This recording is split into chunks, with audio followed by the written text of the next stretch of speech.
As the 1999 MLB season dawned, Andrés Galarraga, the decorated and beloved Venezuelan slugger, was still at the top of his game. Despite being just months away from his 38th birthday, Galarraga was still one of the most dangerous hitters in baseball. And he was expected to remain an integral piece of a juggernaut Atlanta Braves squad that was then in the midst of an unprecedented run of 14 consecutive division titles. Except Galarraga didn't play a single game for Atlanta in 1999. Instead, a devastating diagnosis halted the incredible second act of his career in its tracks. Before long, however, the Big Cat would roar again, delivering one of the most inspiring comeback stories in recent MLB history.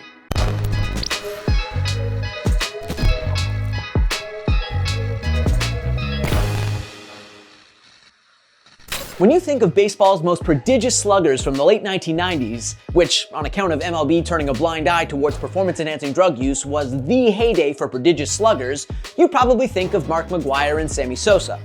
During that momentous time, however, one of the guys chasing those two on the home run leaderboard was an aging Andrés Galarraga, the hulking yet nimble first baseman whose surprising agility earned him the nickname Big Cat. After a solid first decade in the big leagues that included 2 All-Star nominations, 2 Gold Glove awards, and a batting title, Galarraga tapped into his power stroke in the mid to late 90s. In 1996, at the age of 35, Galarraga crushed an NL best 47 homers for the Colorado Rockies, eviscerating his previous career high of 31. He followed that up with a 41 homer season in 1997. And no, his home run output wasn't just inflated by the hitter-friendly confines of Coors Field. In 1998, after signing a 3-year deal with Atlanta, Galarraga clobbered a team-high 44 homers for the Braves, who won a franchise record 106 games that season before falling in the NLCS for a second straight year. It was nothing short of remarkable what Galarraga was doing at his age.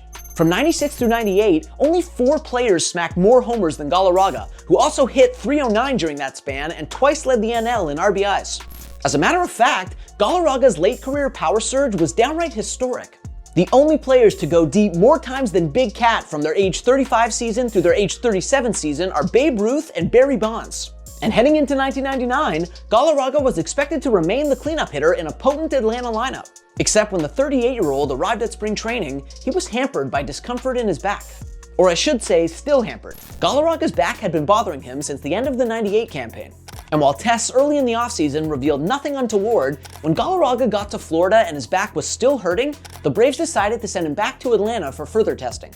But the MRI didn't uncover a herniated disc or a torn lat. Instead, the test found a malignant tumor in a small bone in his lower back. Cancer, specifically non-Hodgkin lymphoma. It was a crushing diagnosis, one that instantly derailed the career of one of baseball's most popular players. Shortly after Galarraga's cancer was uncovered, the Braves announced that he would miss the entire 1999 season while undergoing treatment, both chemotherapy and radiation. His doctors were optimistic about his ability to return to baseball, and Galarraga himself promised that he'd be back, but of course, there were no guarantees. This was cancer, and Galarraga was approaching his 40th birthday. As Braves then general manager John Sherholt said following the diagnosis, "There's some long-term uncertainty because nobody knows the impact the disease will have on his ability to perform physically, nor how he'll be affected by missing a year." And as you might expect, that year away from the game was grueling for Galarraga. While his Braves teammates battled to retain their spot atop the NL East, Galarraga battled through 6 rounds of chemotherapy and its unpleasant side effects, like nausea. After that, he underwent radiation, which at times left him so ill that he wasn't sure how he moved around his own house. As Galarraga told the LA Times, "I felt God carrying me from my living room to my bedroom." As challenging as it was though, the treatment worked. By season's end, Galarraga was cancer-free, and the resilient star delighted the baseball world when he threw out the ceremonial first pitch before Game 1 of the NLCS between his Braves and the New York Mets.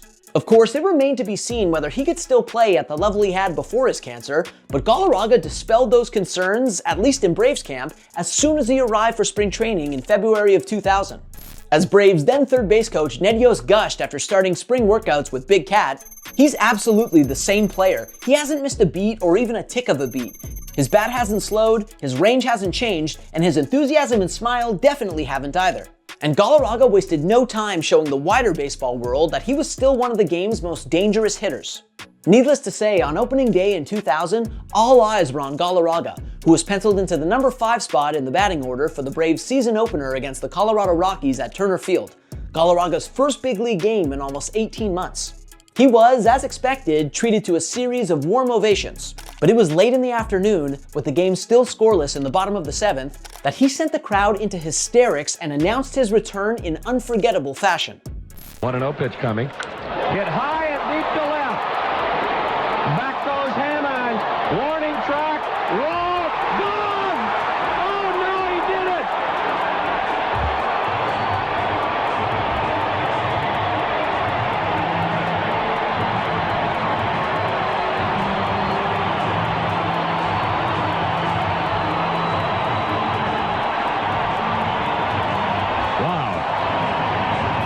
Yeah, he actually did that. In his first game back after missing an entire season with cancer, Galarraga actually launched a game-winning homer. It was as astonishing as it was heartwarming, and it served as a fitting opening chapter to one of the greatest, most inspiring comeback stories in recent baseball history. That season, a 39-year-old Galarraga picked up right where he had left off in '98. He hit .302 while cranking 28 homers and driving in 100 runs for another powerhouse Braves team. The only other players to reach all three of those benchmarks at age 39 or older?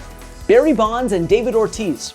Ultimately, Galarraga's incredible return to form earned him a spot on the National League All-Star team. The #1 story of this baseball season, Andrés Galarraga. After kicking cancer, the Big Cat has landed on all fours and in the All-Star game in his home stadium. As Alvaro Martin reports, the Big Cat has come back, and his faith is what's given him the edge. Also for all those people that believe in me to come back to play baseball. Thanks God, thanks the Bridge to hold me to stay healthy to be here on this camp. And it was in the 2000 Midsummer Classic, actually, that Galarraga collected his first and only hit in 5 trips to the All-Star game. He was back. Galarraga was going to be able to end his career on his terms, not cancer's. And did he ever? After his triumphant return in 2000, Galarraga spent 4 more years in the big leagues, playing his final game in October of 2004 after beating cancer for a second time. At the time of his retirement, Galarraga was unquestionably the most decorated Venezuelan slugger in MLB history, a distinction he'd still have were it not for future Hall of Famer Miguel Cabrera. Nevertheless, Galarraga is still a baseball legend, the Big Cat who was as talented and joyful as he was resilient. Thanks for watching. If you like this video and want to see more content like this, hit that subscribe button.